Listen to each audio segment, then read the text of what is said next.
Time folds back on itself. Again, his senses scream as the very impossibility of what is happening assaults them.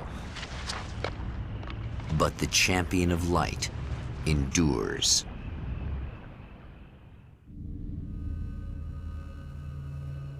Each time he gets a little closer, each time another detail falls into place. Now the trap works against the herald of darkness.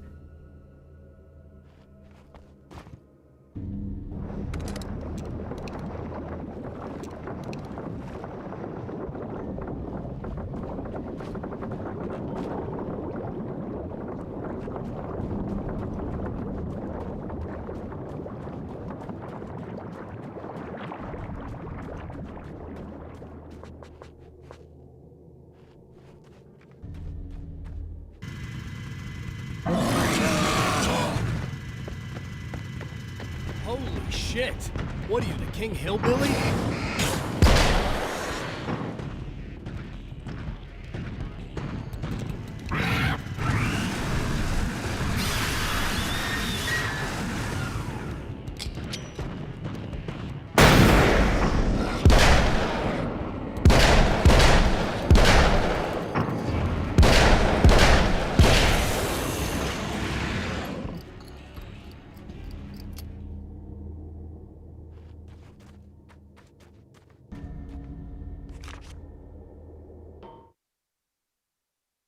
Thor and Odin Anderson, old gods of Asgard. I still don't quite know what to make of them. I know they used to be rock stars who modeled their stage personas after Norse gods. I know they're old. I know that in their day they fought the darkness as I do. I know they're demented and insane, ravaged by age and self-abuse. But there's something in them, something powerful that took hold when they were touched by the powers beyond. A thing that goes far beyond just stage names. Something godlike.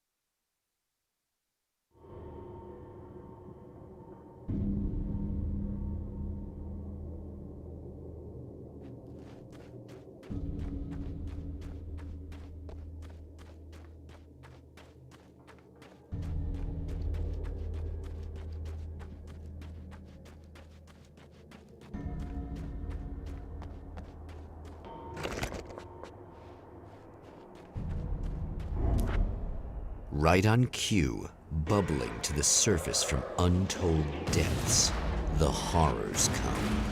The emerging monsters do not expect the warm reception that has already been prepared for them.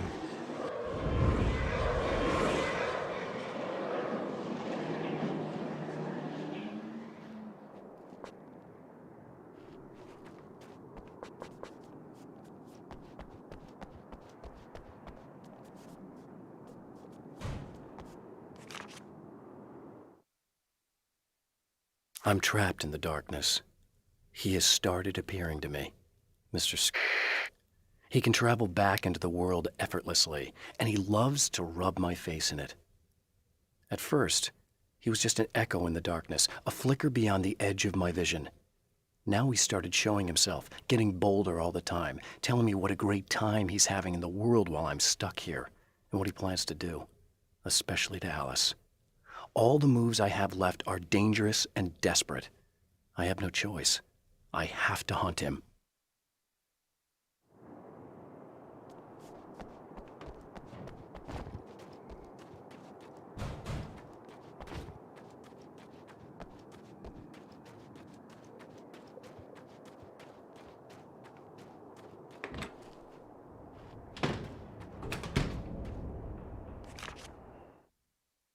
The Anderson brothers should probably have been in a facility somewhere, despite their tendency to escape from such places.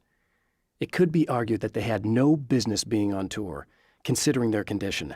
Their lives mostly revolved around the laundry list of ailments and their endless quest for liquor. But Barry Wheeler managed them now. And whatever else they might say about Barry, he knew how to make things happen. And honestly, it wasn't like the Andersons were the most difficult clients he ever had.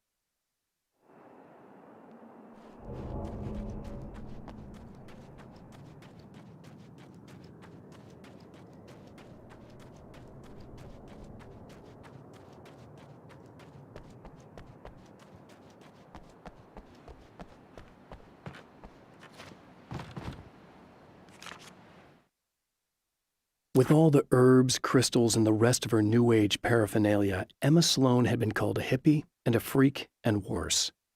It was that small-town mentality. She was a female mechanic, and even in 2011, there were always going to be backward shit-kickers who thought that was a hoot. She didn't mind. She could deal. She could take any engine apart, even the new ones with all the computers in them. Turned out that these boys were awful polite while waiting for her to put them back together.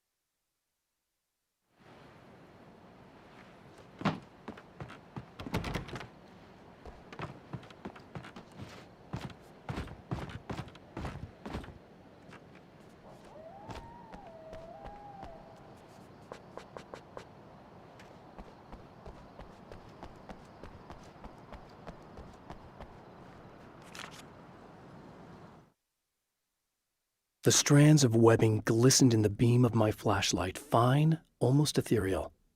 They were fresh and right in my path. I held my breath and waited, ears straining. Nothing. I moved on, concentrating on the task at hand. Just get what I was looking for, then leave. That's all I keep telling myself. For a moment, I actually thought it might be as simple as that. Then, I heard too many legs skittering across the ground.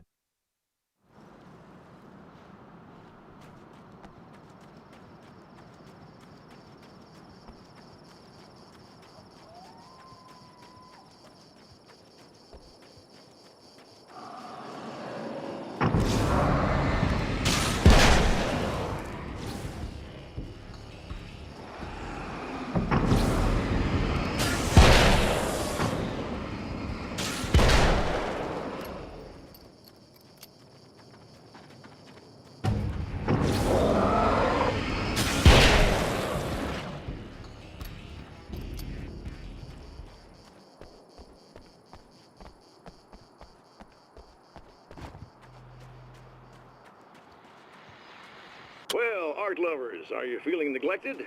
You shouldn't. You know Eddie Rodman's got love for you, which is why I actually hauled myself out of bed before noon, just so I could record an interview for your pleasure. Enjoy. Now, as I'm sure you all know, the annual...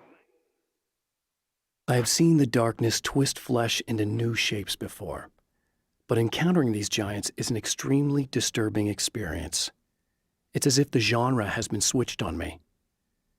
There's something out of Pulp Fiction. Twice as tall as normal men and stronger than forklifts, their lumbering gait and slow-witted demeanor brings to mind some kind of mean-spirited caricature of a feeble-minded hillbilly. Spring's visual art show has been around again, and it's a big deal for all of us that are in the culture business. If you can call it a business, that's a little controversial, I know. Oh, that's okay. Money makes the world go around, no doubt about it.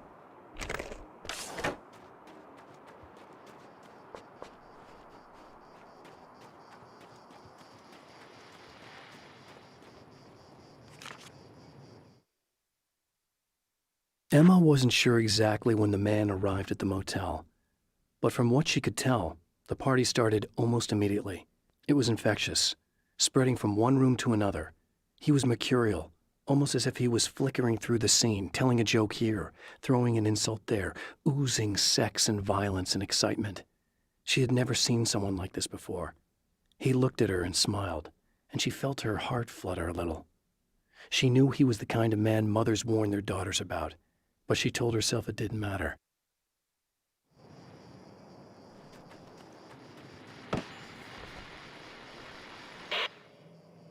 So I've been thinking about Barry. I don't know what to do about him yet. I mean, I'm not going to keep him around, that's for sure. Al? Ugh, little parasite. Your best friend. Really? That's the best you can do.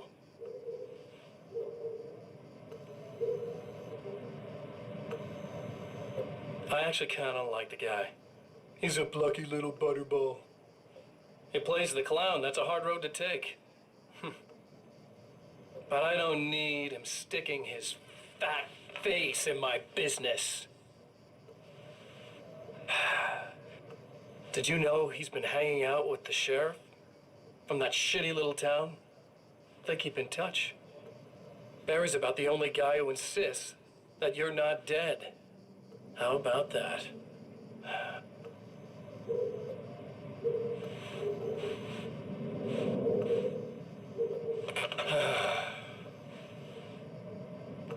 I might keep him alive for a while. Just to see him go to pieces when I fire his ass. Yeah. Yeah.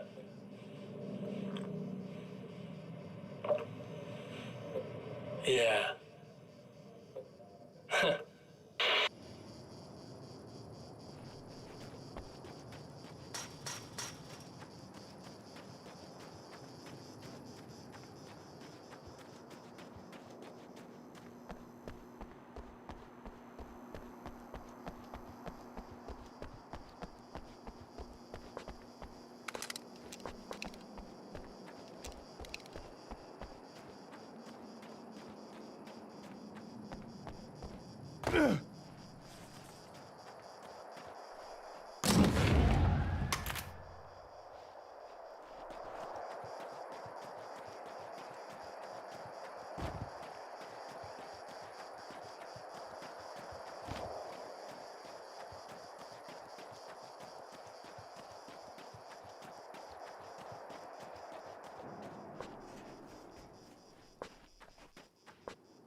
The reality we take for granted is softer, more adaptable than we think.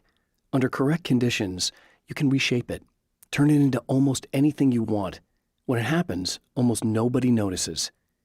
It's not that we forget, it's that after the change, there's nothing to remember.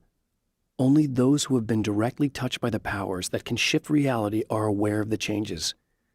Many are driven mad by it. Others can cope. I'm one of those people, and I know how to wield that power to rewrite reality.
Getting the Andersons into the recording studio was a struggle and a half. But once they actually picked up the instruments, something happened. They were two old men, and they weren't. They were doddering bags of bone, and they were barely contained power. And there was music. Barry rubbed his hands together. He knew how to pick a winner. Now all they needed was some direction on how to make things a little more modern. Barry had never produced a thing in his life, but he knew what he liked. He knew Balance Slays the Demon was going to be a hit.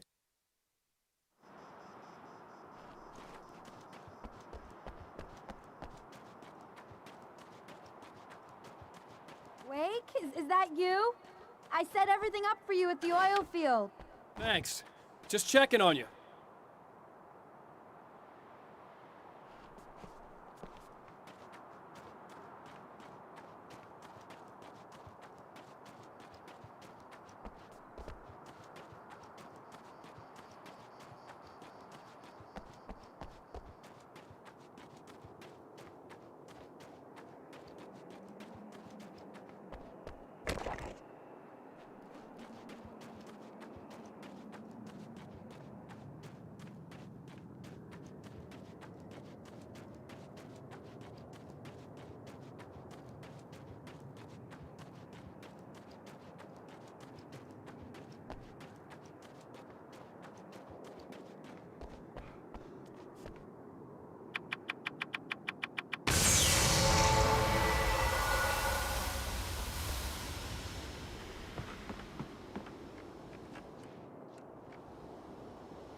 Next stop, saving Emma.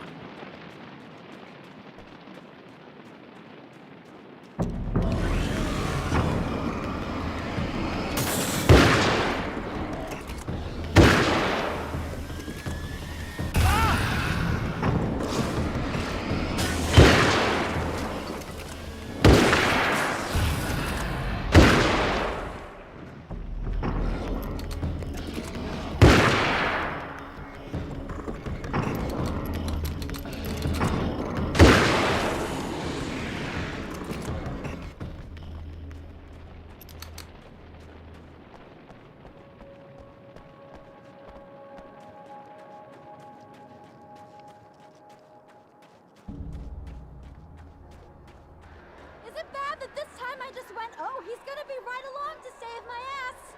Not as long as I show up, I guess.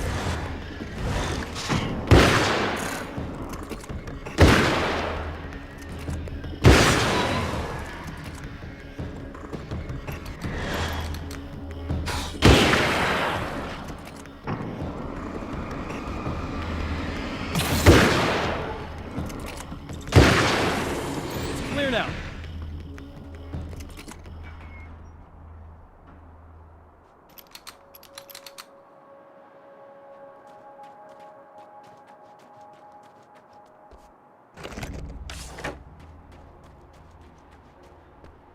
Yeah, Thanks for saving me again.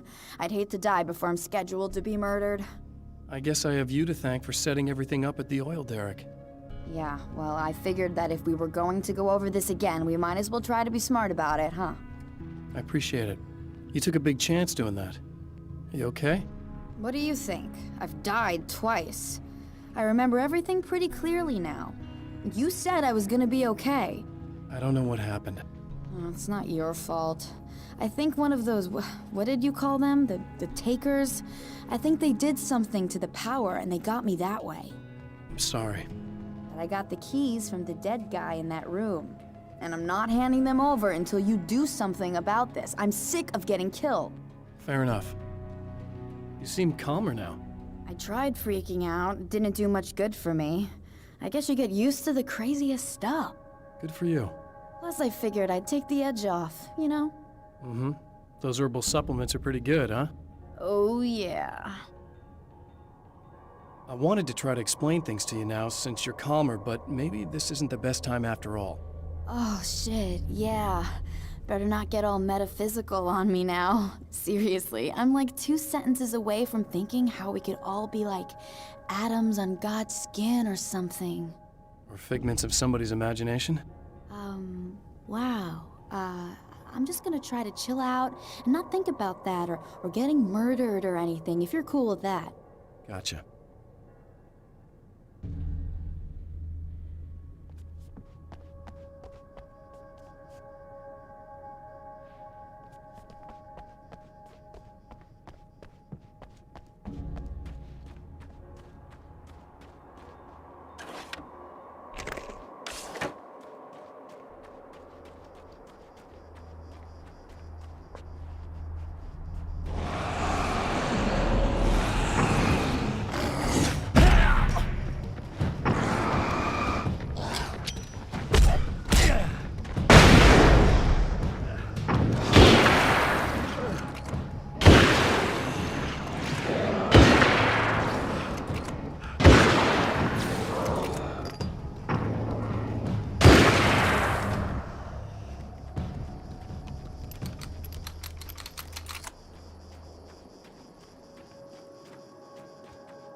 Okay. I really don't think they can get to the power now. Thank you. That's a relief. Here's the keys that you needed. Thank you. Hey, I have to tell you, at the diner, I went there with him. The guy who looks like you, okay? I know I said that I didn't. Yeah, I figured. Want to talk about what happened at the diner? There was this guy from the observatory, and he just attacked the poor dude, smashed his face into the tabletop a bunch of times. It was horrible. I didn't know that he was gonna do that. I swear. And I just ran. I just left him there. I didn't even try to help. There was nothing you could have done. It's not your fault. Well, he's dead in that motel room now, so excuse me if I feel pretty shitty about it anyway. You shouldn't blame yourself. I just didn't want to get involved. I have this tendency to just drop everything and run. I don't think I'm a bad person, but I didn't even call the cops. I'm such a coward. If you'd called the cops, we'd have dead cops. He's not human. Do you understand? It's not your fault. But I could have tried to stop him. Believe me, if you had, you'd be dead. You seem to be doing a little better now. Yeah, I guess it just got easier once I got this thing off my chest. I just feel so guilty about it, especially because I didn't pick up on any of the warning signs. I just really liked hanging out with him, you know? He was smart and charming and funny and hot. The way you could be, I guess. I guess. What's the deal with this guy anyway? He looks like you, he uses your name. Why does he do this stuff? I'm not sure myself. Maybe he's just evil or my dark half. He does a lot of the stuff I'm trying really hard to get away from. Things that just messed up my life. I guess all those murders don't help either. Yeah, I could do without the murders and the end of the world. Listen, I need to get going. Yeah, go. I think I'm good now. I hope. Good luck. If it all goes well, maybe this is the last time we meet like this. God, wouldn't that be great? Just keep those lights on, okay?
The fate of countless individuals hangs in the balance, threatened by the machinations of the Herald of Darkness.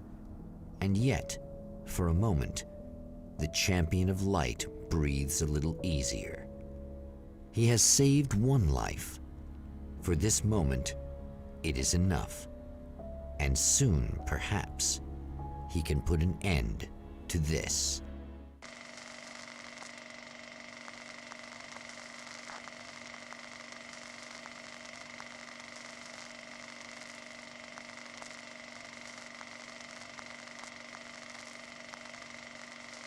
Returning to the observatory for what he hopes is the final time, the man feels anticipation and dread in equal measure.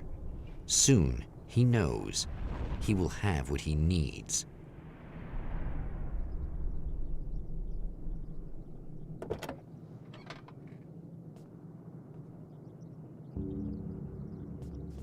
Hello, I was expecting you.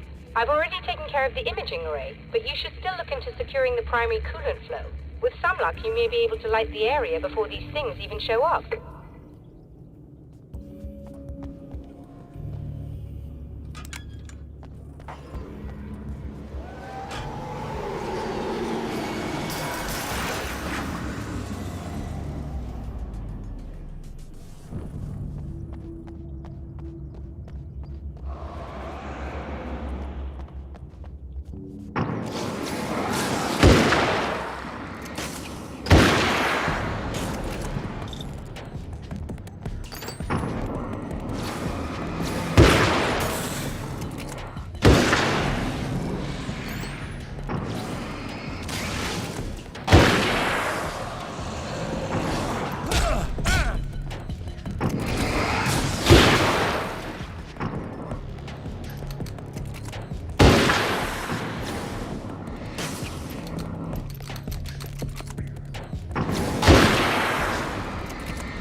Very good. I believe we're ready to look into the sky.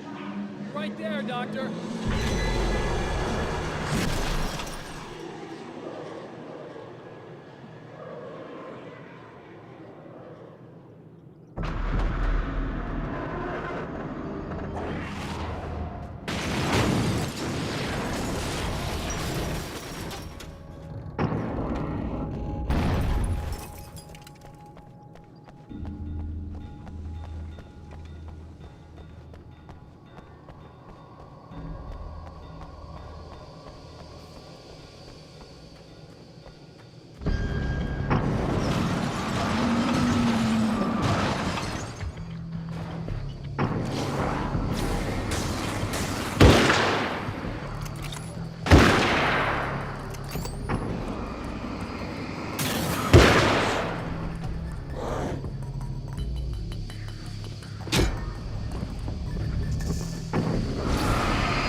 The film noir poster reminded me of Alex Casey, the detective's cool exterior never cracking even with the gun pointed in his face. In the back room, all the lights had been turned off, except for the lone spotlight which illuminated the bright red fire extinguisher on the wall.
This act of creation is exhilarating and frightening.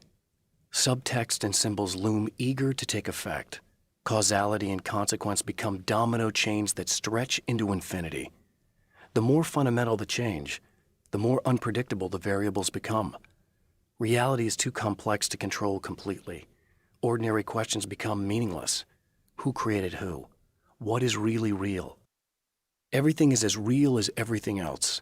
You learn to let go of the things you can't control and go with the flow, or go insane.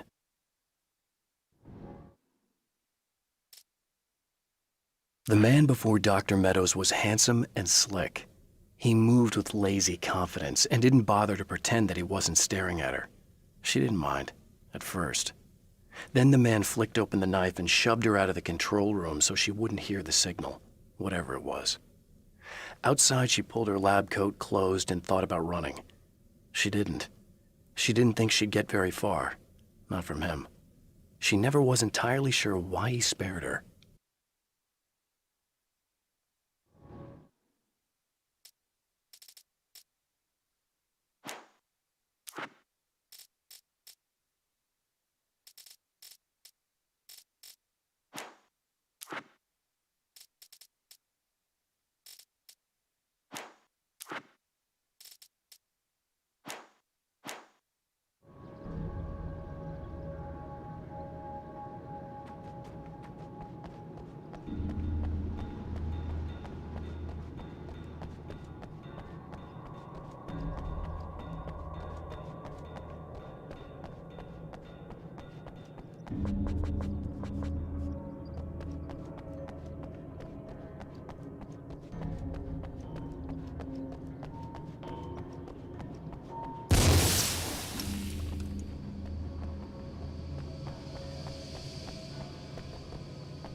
Come on in.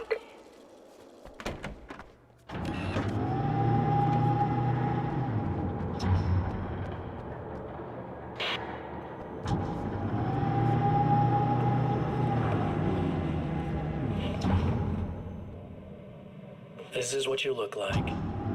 Does that bother you? I bet it does. I'm not just wearing your face, you know. It goes a lot deeper than that. There's a lot of you and me. All the best parts. At first, I was just an idea. But they kept telling all those stories about you. You already had that rep. And then you disappeared mysteriously. And then the stories about bad, crazy Alan Wake came true. And here I am. That's the best part, isn't it? When that happens, you can always count on Cauldron Lake.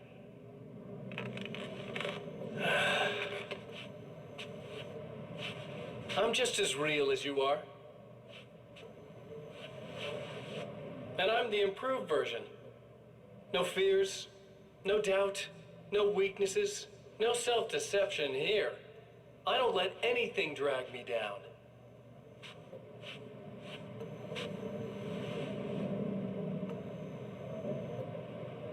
I know you like I know myself. I know it bothers you that I'm like this, that I use your name, crawl my way into your life. But I only do it because I'm better at being you than you ever were.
wish these things would stop blatantly violating the laws of physics in my observatory.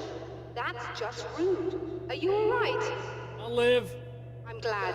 I'll send the lift down to you. I remember our previous encounters very clearly now, but technically, if this really is a loop in time, we've never met before. I don't know why our awareness persists, but it's bloody fascinating.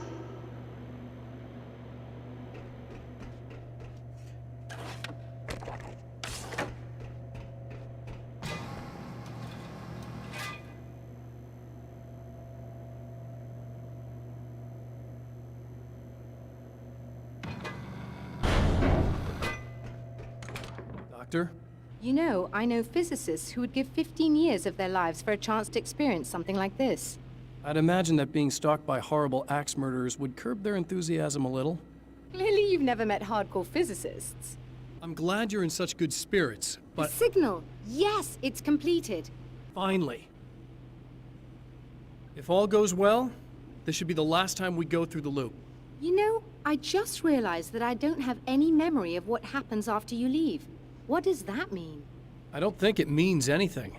If everything goes well, you just keep going. I don't show up here like this again, no more bad guys. Things go back to normal. Let's hope you're right. I'd love the opportunity to look into this in more detail. Looks like you've accepted the situation. I'm a pragmatist. If this is a delusion, at least my first psychotic episode is anything but boring. Really, Mr. Wake, at the end of the day, I'm a scientist. I love mysteries. I love not knowing. Whatever else this might be, it's absolutely fascinating. I wonder how far this reaches. Is everybody in the world experiencing this? Who knows? I think reality's probably pretty fragile right now. Doctor, I can see you're very enthusiastic about this. I'd appreciate a bit of discretion. Are you suggesting that we should suppress this? No. You can do what you like, but I want you to leave me out of it. But surely, with the things you know, the things you've experienced, you can replicate any of these results. We could— Let me be blunt. If you drag me into this, I'll deny everything. I'll lie like my life depended on it. And writers are damn good liars. Word of advice. This is things man was not meant to know territory. You get into this, chances are you'll open up a door into a world of hurt. Believe me, I know. I see.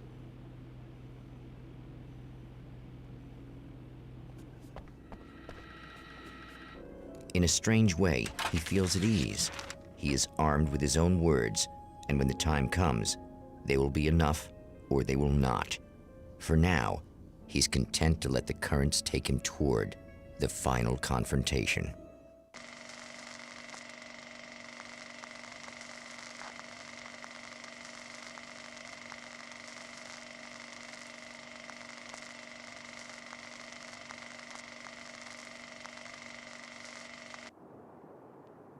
Once more, we return to the drive-in. If he's aware of the absurdity of arming oneself with a few sentences and standing against a power that can pierce time itself, he doesn't show it. The man has his share of weaknesses, perhaps more, but cowardice is not among them.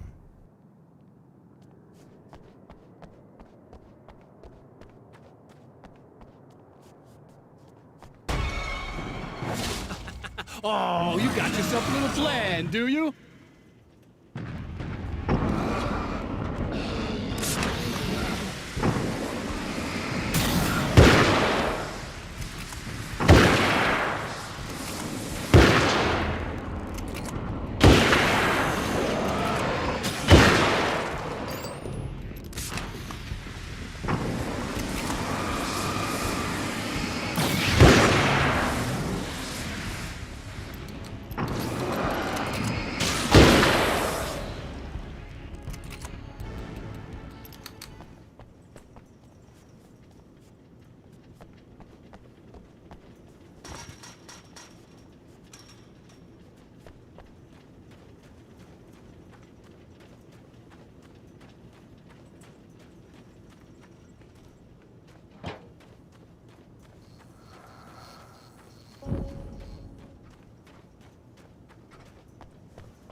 never getting out of this, Wake. Never! Don't worry. I'll take care of your wife and your life. Desperate.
I don't know what you think you're doing, but I'll send you right back to the beginning.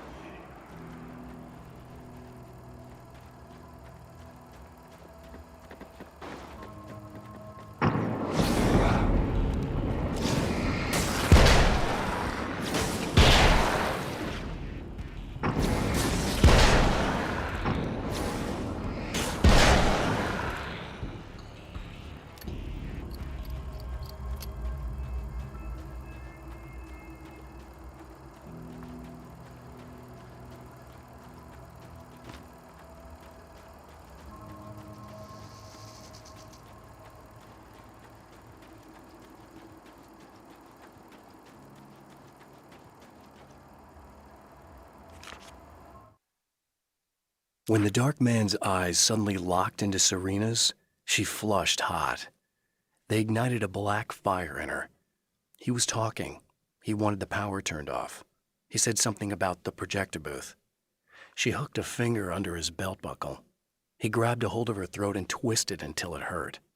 Somewhere deep inside, a part of her screamed in paralyzed horror, but the moan that escaped from her throat had no panic in it.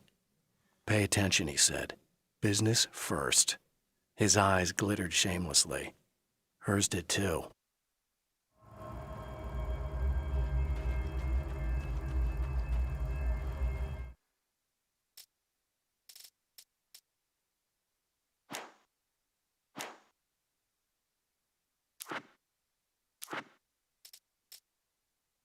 I'd found her film from the pile of containers in the back.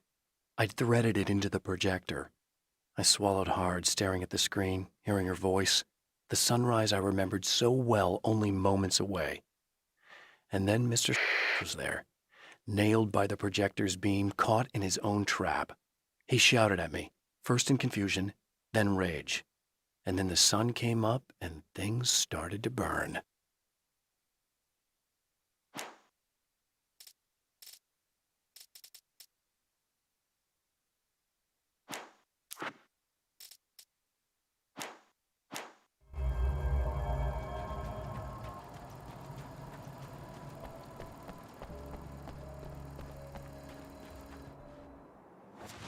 What?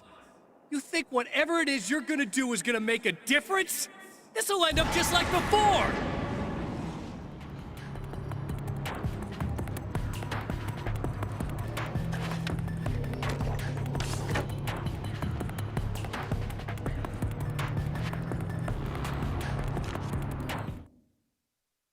There's more to fighting the Taken than just burning away the darkness that protects them. When I'm fighting for my life, I find myself slipping into a state of intense concentration that makes the beam of my flashlight seem more powerful and focused. I used to think it was just my imagination, something brought on by the adrenaline and fear of death. But now I'm not so sure. I've been touched by powers that I can't begin to truly comprehend. And they've left a mark. I'm starting to think this might be a part of it. I've been around for a while now, you know? While you've been indisposed, stuck in the darkness, I've been busy. I operate in the shadows, not always literally, you understand? I'm a little more resilient than those I've taken, but I do my best work in the dark.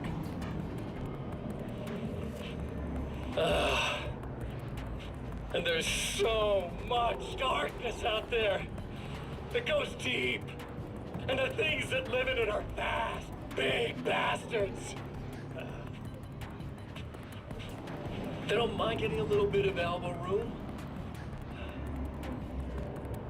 All that chaos and madness, it doesn't really do that much down there. It's like pouring a glass of water into the ocean, right? But up here, yeah, you can really make an impact. All they need is someone to bring them all the way through. But first, I had to take care of you. You party pooper. You're stuck in an eternal cycle now. The sun's never coming up for you. Everything else? Do my thing.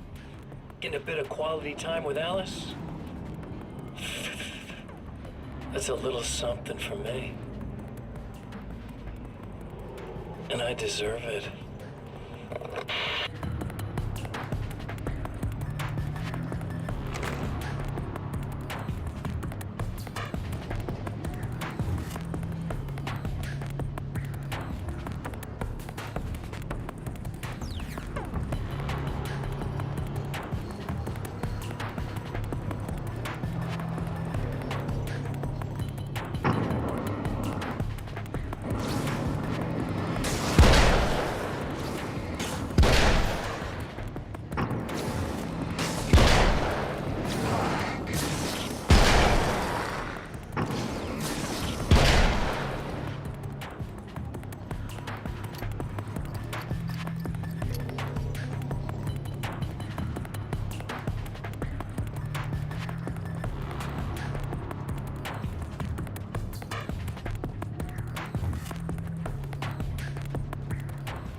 I held the film canister in my hands.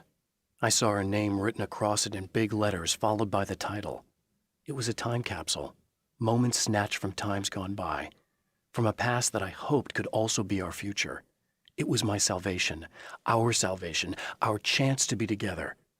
A tin can with a bit of magic in it that she didn't even know about. Something I could put to good use. There were only moments left before I had to face him.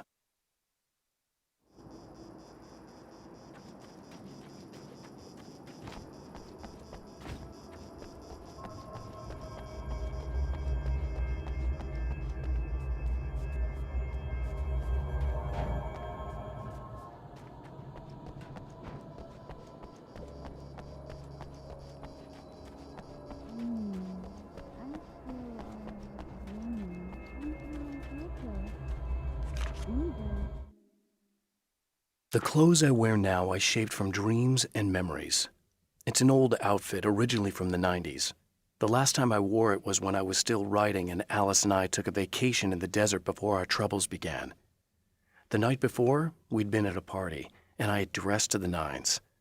On that lazy day, I put on these old clothes, worn and comfortable. Alice made a joke about grunge. I felt a little embarrassed, but I stuck with them. We were very happy. I'm sheathed in good memories to remind myself of what is at stake.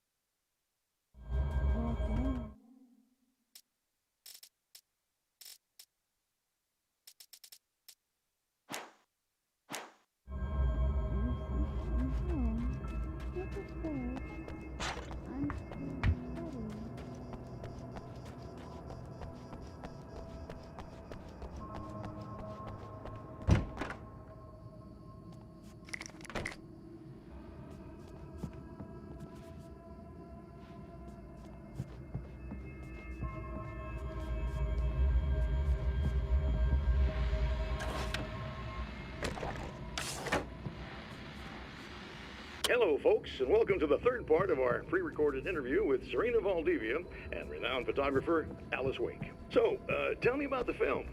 It's called Sunrise, and it really wasn't something I ever thought of as an actual film. It was just footage, things I saw and happened to shoot. You shouldn't put yourself down. You've got a great eye. Maybe.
Again, the champion of light enters the final trap. The new reality is almost here. All he needs to do is change the details of the scene, push it past the breaking point, and the rest will snap into place.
Oh, come on, buddy. Why don't you... What? What is this? No!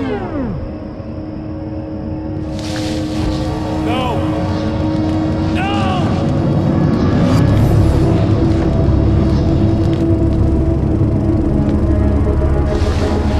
You can't do this!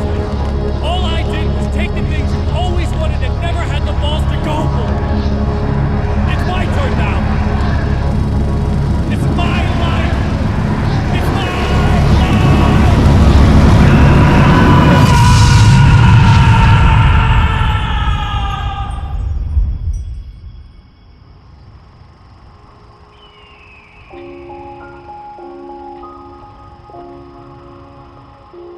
Alan? Is it really you? It's really me. How?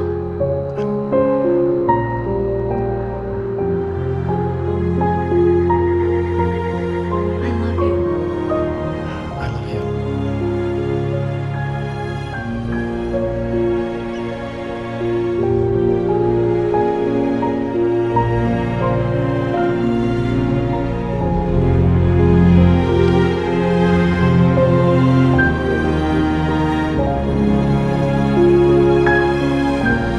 A woman, a man, two lovers, held apart for far too long, enveloped in the light of a glorious dawn.